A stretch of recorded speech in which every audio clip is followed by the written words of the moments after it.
All right, so we're gonna kind of talk about my pet movement, and it's the single leg braced dumbbell RDL. So there's a lot going on here that I don't think a lot of people truly understand. They see a single leg hinge motion.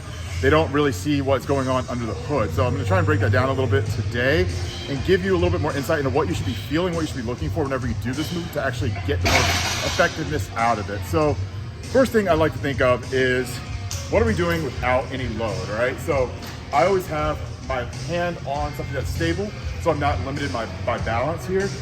If we're doing this unloaded, what are we looking for? So here at its base, it is a hinge with rotation, but you notice that I'm not rotating through my low back. It's all through my hip. So hinge, rotation, and then as I come up, rotating back around that bottom hip here, right? So that's all it is. It's this, fluid,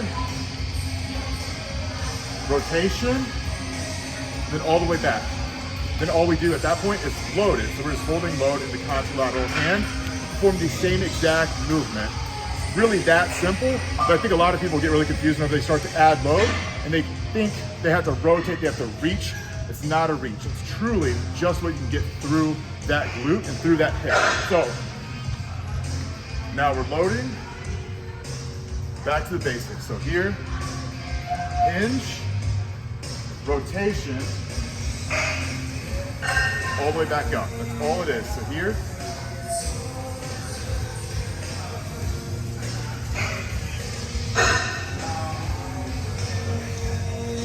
so what we're looking for there is full lengthening of that glute, the external rotators, and the abductors.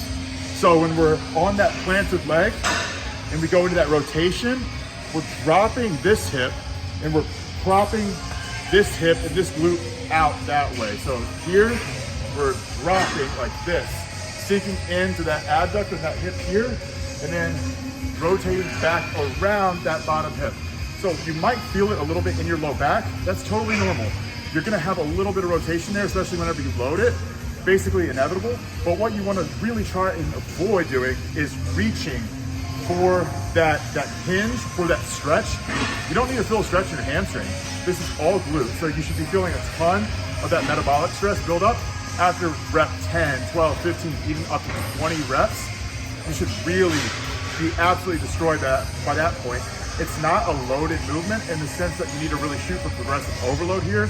This is something you're really working through a lot of the mind muscle tension, building tension. You're working deep external rotators of the hip that don't normally get a lot of stimulus. So focus on those aspects of the movement rather than focusing on trying to use 100-pound dumbbells, go as heavy as possible, straining, taking it all the way to failure. It's not what we want here. We want very deliberate movement patterns and deliberate hinge, rotation, and external rotation and abduction there. So that's what we're really looking for.